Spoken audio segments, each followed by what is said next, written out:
Jabat Bupati PD melakukan pelepasan kontingen untuk mengikuti Pekan Olahraga Aceh ke-14. Kegiatan upacara pelepasan kontingen berlangsung di Pendopo Bupati PD.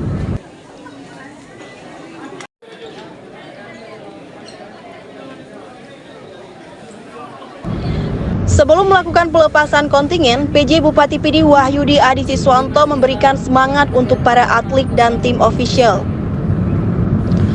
Wahyudi turut mengemakan yel-yel PD sehingga suasana pelepasan kontingen terlihat riuh dan para atlet lebih semangat untuk mengikuti pertandingan.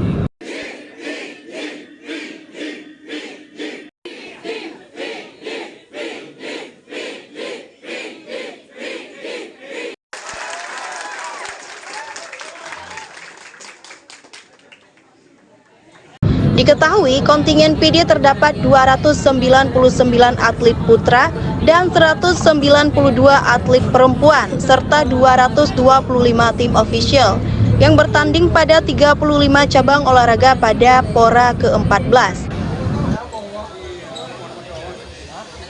Pemerintah Kabupaten PD telah menyiapkan bonus sebesar 5 miliar untuk kontingen. Bonus itu dibagikan untuk atlet peraih medali sebagai dukungan agar lebih semangat dalam bertanding. Para atlet yang berhasil membawa pulang medali emas akan diberikan bonus sebanyak 25 juta rupiah termasuk kepada pelatihnya.